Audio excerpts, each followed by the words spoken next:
આજના ગાંધીનગર લોકસભાના મધ્યસ્થ કાર્યાલયના ઉદ્ઘાટન પ્રસંગમાં ઉપસ્થિત ગુજરાત પ્રદેશ કોંગ્રેસ સમિતિના પ્રમુખ માનનીય અમિતભાઈ ચાવડા સાહેબ, પૂર્વ પ્રમુખ અને કેમ્પેઇન કમિટીના વડા માનનીય સિદ્ધાર્થભાઈ પટેલ સાહેબ, એઆઈસીસીના સેક્રેટરી અને ઓબ્ઝર્વર માનનીય મોહંતીજી, બાઉસ ધારાસભ્ય માનનીય શ્રી બળદેવજી ઠાકોર, પ્રદેશ મહામંત્રી નિશિતભાઈ વ્યાસ, અશોકભાઈ પંજાબી, અમદાવાદ ખાતે એઆઈસીસીમાંથી ગાંધીનગર લોકસભાના નિરીક્ષક મુકાયા છે એવા સુરવીરસિંહજી, અમદાવાદ શહેર કોંગ્રેસ સમિતિના પ્રમુખ બાઉસ પ્રમુખ શશિકાંતભાઈ પટેલ, ગાંધીનગર શહેર કોંગ્રેસ સમિતિના પ્રમુખ ડૉક્ટર કૌશિકભાઈ શાહ, ગાંધીનગર જિલ્લા કોંગ્રેસ સમિતિના પ્રમુખ શ્રી સૂર્યસિંહજી ડાભી, અમદાવાદ જિલ્લા કોંગ્રેસ સમિતિના પ્રમુખ ભાઈ શ્રી પંકજસિંહ વાઘેલા,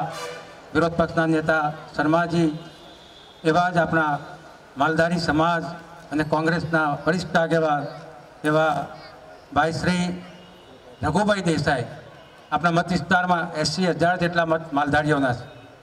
આ ખૂણે રઘુભાઈ દેસાઈ બેઠા છે, આ ખૂણે બળદેવભાઈ લુણી બેઠા છે.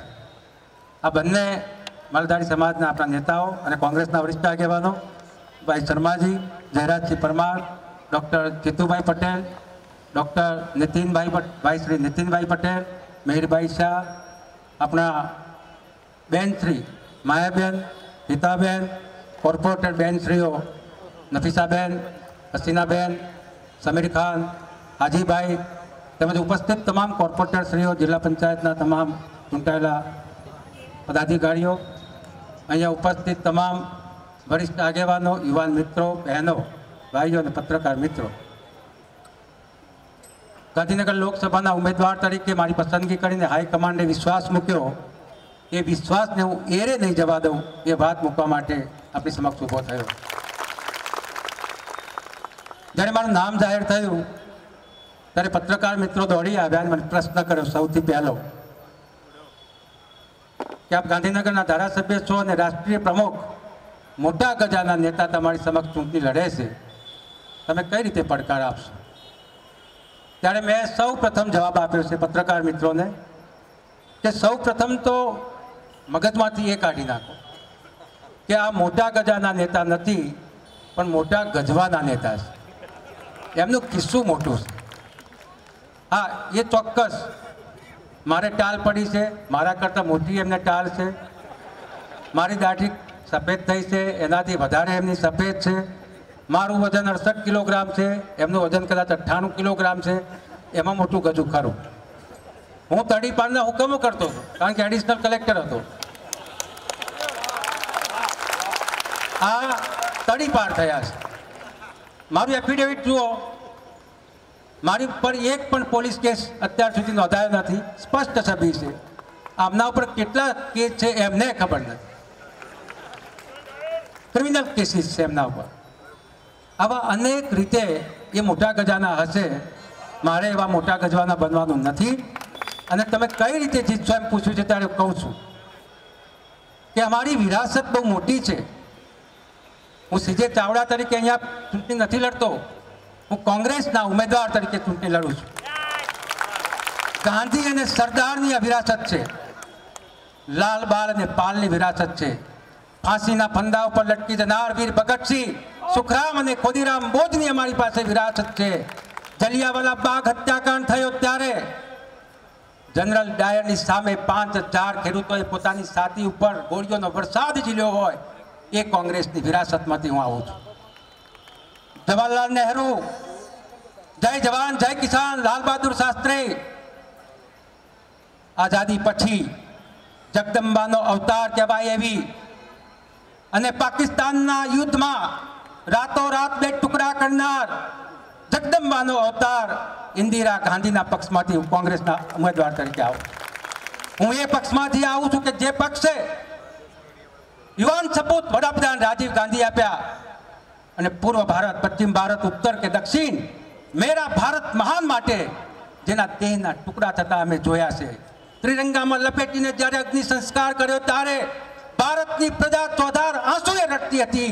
એવા રાજીવ ગાંધીના પક્ષમાંથી હું ઉમેદવાર થઈને આવું છું, મારી છાતી ગદગદ. આ છે અમારી વિરાસત. અને સામે કઈ વિરાસત છે? સામે કઈ વિરાસત છે જેને રાષ્ટ્રપિતા મહાત્મા ગાંધીને અંગ્રેજોએ પણ સાચવ્યા હતા? એ રાષ્ટ્રપિતા મહાત્મા ગાંધીને ગોળીએથી વિંધનાર નથુરામ ગોડસેની વિચારધારાથી શરૂ થયેલો એમનો પક્ષ છે. આજે નરેન્દ્ર મોદીના વિકૃત માનસમાં આવીને અટવાયેલો છે. એમની વિચારધારા એ છે કે ગાંધીજીને ગોળીએ દેનાર નથુરામ ગોડસેના મંદિરો બનાવીને પાછલા બારની પૂજા કરે છે, એવા લોકોની વિરાસત. જે દેશ માટે વિશ્વવિખ્યાત બંધારણ આપ્યું હતું એવા ડોક્ટર બાબા સાહેબ આંબેડકરની પાર્ટીમાંથી હું આવું છું. અને બીજી બાજુ જે વ્યક્તિઓ, જે નેતાઓ, જે વડાપ્રધાન બન્યા છે એવા લોકો બંધારણને દરિયામાં ફેંકી દેવું જોઈએ એવી વાત કરતા હતા. એની સામે મારે લડવાનું છે, પ્રજા મારી સાથે રહેવાની છે. બીજો પ્રશ્ન મારો એ છે સીધો કે આ અટલ બિહારી વાજપેયી, લાલકૃષ્ણ અડવાણી, મુરલી મનોહર જોશી, સુષ્મા સ્વરાજ, નરેન્દ્રભાઈ મોદી, અમિતભાઈ શાહ, રાજનાથસિંહ કે અનેક એમના નેતાઓ છે, જામ જાહેર કરે. એમના મામા, મામી, ફોઈ, ફુવા, દાદા, દાદી, ભાણો, ભાણી, ભત્રીજો, ભત્રીજી, એક પણ વ્યક્તિએ આ દેશની આઝાદી માટે અને આ દેશની ઉન્નતિ માટે, એકતા માટે, અખંડિતતા માટે, બિન સાંપ્રદાયિકતા માટે બલિદાન આપ્યું જાહેર કરે હું કોંગ્રેસ પાર્ટી છોડવા તૈયાર છું.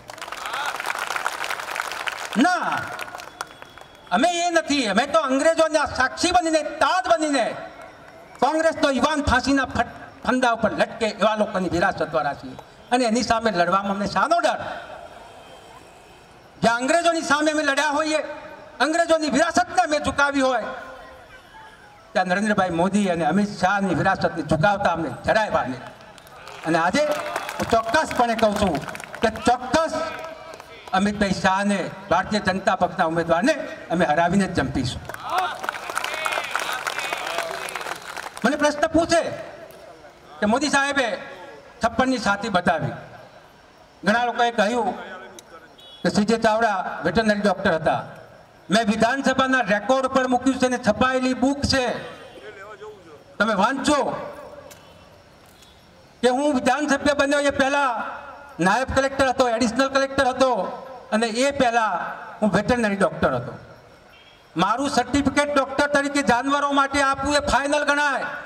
એને રાષ્ટ્રપતિ પણ ચેલેન્જ ના કરી શકે એવું રાષ્ટ્રપતિનું એવું સર્ટિફિકેટ મેં વિધાનસભાના રેકોર્ડ ઉપર મૂક્યું.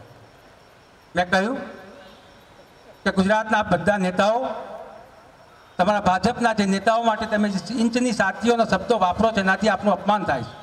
તમને ખબર છે કીધું? હાથીની છાતી 108 ઇંચની હોય, એ ખબર છે કીધું? ઊંટની છાતી 90 ઇંચની હોય, ઘોડાની છાતી 70 થી 72 ઇંચની હોય, ગેંડાની છાતી 64 થી 66 ઇંચની હોય,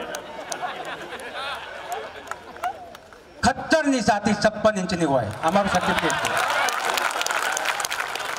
ગધેડાની છાતી 52 થી 54 ઇંચની હોય, માણસની છાતી 32 થી 36 ઇંચની હોય. અમારો રાહુલ ગાંધી 36 ઇંચની છાતી વાળો છે, અને તમારો નેતા જે ઇંચની હોય એ તમને મુબારક. આવા લોકોને ઓળખો, આવા લોકોને જાણો. 2014ની લોકસભામાં શું કહ્યું હતું અને અત્યારે શું કહી રહ્યા છે.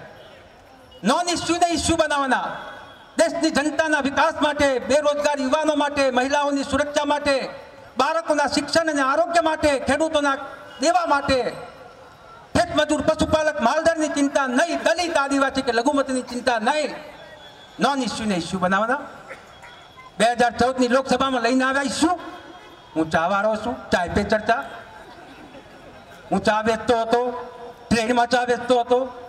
વડનગરના તળાવમાં મેં મગર સાથે કુસ્તી કરી છે. એટલે તળાવમાં પાણી નથી ને આ જિંદગીમાં મગર વડનગર વાળા જોયા નથી. કોઈ ટ્રેન ક્યાં આવતી નથી, બિલકુલ ગપગોરા. આ વખતે ઇસ્યુ લઈને આવ્યા છે. હે મારા ભાઈઓ અને બહેનો, હું ગુજરાતની અને દેશની તિજોરી પર પંજો નહીં પડવા દઉં. આખી તિજોરી ઉઠાવી ગયા સાલા. ચોકીદાર છીએ અમે. તમે કહો ચોકીદાર છે? ચોકીદાર ચોર છે, ચોર. નોન ઇસ્યુને ઇસ્યુ બનાવે. અને જો જાય તો પોતાની વાત મૂકવાની.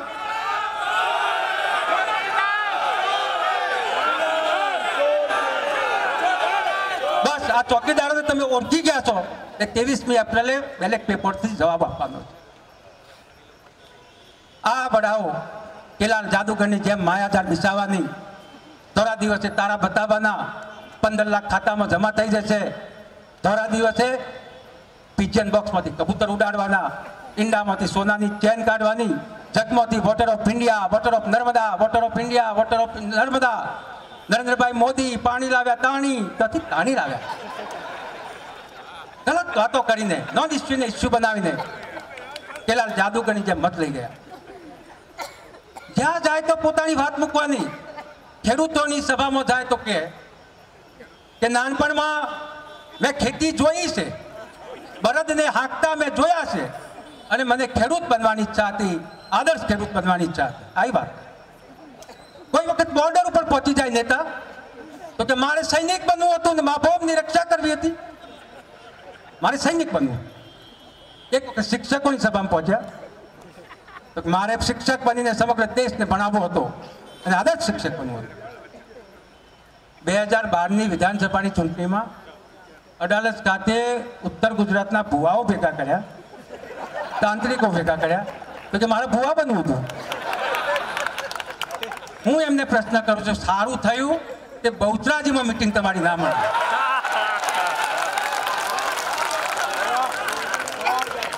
આવા લોકોને ઓળખવાનો સમજવાનો દિવસ 23મી એપ્રિલ. આજ અમિતભાઈ શાહે કહ્યું હતું એમના પ્રવચનમાં કે જ્યારે ચૂંટણીઓ હોય ત્યારે બધું બોલવું પડે, 15 લાખની વાત કરવી પડે, મહિલા સુરક્ષાની વાત કરવી પડે, 370 કલમ દૂર કરવાની વાત કરવી પડે, અમદાવાદના કર્ણાવતીનું નામ આપવાની વાત કરવી પડે, અયોધ્યા તો ઝાંકી હૈ, કસૂર મથુરા બાકી હૈ, અયોધ્યા તો ઝાંકી હૈ. આ બોલવું પડે. જય જવાન જય કિસાન, જય જવાન જય કિસાન બોલવું પડે. આ તો બધા જુમલા છે. મત લઈને ગયા પછી આ બધું ના હોય. જુમલાવાળી સરકાર અને જુમલાવાળા ઉમેદવારને ઓળખવાનો દિવસ 23મી એપ્રિલ. આપ બધા વ્યક્તિઓ, બધા જ કોંગ્રેસના કર્મઠ આગેવાનો, આપ બધા જ ભાઈઓ બહેનો કર્મચારીઓ, આપણે બધા જ ઘર ઘર જઈને જન જન સુધી પહોંચીને કોંગ્રેસની વાત મૂકવાની છે. રાહુલ ગાંધી, પ્રિયંકા ગાંધી, આપણા અમિતભાઈ ચાવડા અને એની ટીમ, સંગઠનની આખી ટીમ, હાઈકમાન્ડ, એમને ખૂબ નિચોડ કાઢીને પ્રજાના પ્રશ્નો સમજીને ગુજરાત આખા દેશના લોકોનું દર્દ જાણીને જે ચૂંટણી ઢંઢેરો બહાર પાડ્યો છે એની વાત આપણે બધા ઘર ઘર સુધી પહોંચાડવાની છે. એમને તો દર વખતે સંકલ્પ પત્ર આવે છે પછી ઉડી જાય છે. એક સંકલ્પ પત્રનું એક કામ છેલ્લા 25 વર્ષમાં થયું તો બતાવે. રામના નામે પૈસા ભેગા કર્યા, ગુજરાતની પ્રજા પાસેથી કરોડો રૂપિયા એકત્ર કર્યા, ચરોતર નાગરિક બેંકમાં ફિક્સમાં મૂક્યા. ચરોતર નાગરિક બેંક, દીપક સાથી જે ભાજપના સાંસદ હતા એ ચેરમેન હતા. ચરોતર નાગરિક બેંક ઉઠી ગઈ. રામચંદ્ર ભગવાનના ફિક્સમાં મૂકેલા રૂપિયા ઉઠી ગયા, હલવાઈ ગયા. જે લોકો રામચંદ્ર ભગવાનને હલવાડી દે, જે લોકો સરસ્વતી નદી ઉપર, સરસ્વતી નદીની 1 ફૂટ ઊંડાઈ કરીને પ્લાસ્ટિક પાથરીને સમગ્ર દેશ અને રાજને બતાવે કે હવે સરસ્વતીમાં પાણી વહેતું થશે, એ તમારું ને મારું શું કરશે? સુજલામ સુફલામ, સુજલામ સુફલામ. હું ગંગાનું પાણી નર્મદામાં, યમુનામાં નાખીશ ને યમુનાનું પાણી નર્મદામાં નાખીશ ને નર્મદાનું સાબરમતીમાં નાખીશ, સાબરમતીનું પાણી સરસ્વતીમાં નાખીશ. એ બંને કોઠે વહેતી વહેતી સરસ્વતી કચ્છના કિનારે પહોંચશે. બે બાજુ લીલી નારિયેળની ખેતી થશે, મોટા મોટા નારિયેળ આવશે ને તમે પીશો તો ખૂબ મજા આવશે. આ એમનું સુજલામ સુફલામ. શું કર્યું? ફક્ત ને ફક્ત ઊંડા તળાવો, ખેત તલાવડીઓ, માટી આમથી આમ, પાઇપલાઇનો નાખી ન નાખી, ક્યાંથી ક્યાં જાય છે, શું કામ નાખે છે? લાખો કરોડો રૂપિયાનો ભ્રષ્ટાચાર. લાખાભાઈ કહીને ગયા કોંગ્રેસની સરકાર રહી ત્યાં સુધી કેવો વિકાસ કર્યો હતો એક એક ક્ષેત્રમાં, અને અત્યારે એ લોકોએ શું કર્યું? મેં એમને ચેલેન્જ કરી હતી કે તમારા રાજમાં 3 વસ્તુ જ વધી છે, સમજો. અને દેશમાં ગયા પછી એ 3 વસ્તુઓ જ વધી છે. એક તો દેવું વધ્યું. ગુજરાતમાં જ્યાં સુધી કોંગ્રેસની સરકાર રહી ત્યાં સુધી 10,000 કરોડ રૂપિયા બેલેન્સ મૂકીને કોંગ્રેસની સરકાર ગઈ હતી તિજોરીમાં, આટલા વિકાસના કામો કરવા છતાં. આજે 1,80,000 કરોડ રૂપિયાનું દેવું દરેક ગુજરાતનું જન્મતું બાળક 70,000 રૂપિયાના દેવા સાથે જન્મે છે. ભારતનું દેવું 80 લાખ કરોડ સુધી આ લોકોએ પહોંચાડ્યું અને આર્થિક તંત્ર ડામાડોળ કરી નાખ્યો. એમના રાજમાં દેવું વધ્યું, એમના રાજમાં દારૂ વધ્યો અને એમના રાજમાં રોજડા અને ભૂંડ વધ્યા. આના સિવાય કાંઈ વધ્યું નથી. વધ્યું હોય તો ભલા મારી ચેલેન્જ. આવા લોકોને, આવા ઉમેદવારોને ઓળખવાનો સમય 23મી એપ્રિલ. હું જોઉં છું બધા જ લોકો કામે લાગ્યા છે. અંડર કરંટ છે. ખેડૂત, ખેતમજૂર, પશુપાલક, માલધારી, દલિત, આદિવાસી, લઘુમતી, મા, બેન, દીકરી, બાળક, તમામ લોકો ત્રાહિમામ છે. એમના એક એક જે ધંધા થયા, એક એક જે પગલાં લીધા, એનાથી લોકો ત્રાહિમામ છે. રાફેલનો સોદો હોય, નોટબંધી હોય, જીએસટી હોય, અનેક મુદ્દાઓમાં દેશને અટવાયેલો છે. એને બહાર કાઢવાનો સમય રાહુલજીએ 23મી એપ્રિલ આપીશ. ચૂંટણી પંચે 23મી એપ્રિલ આપી.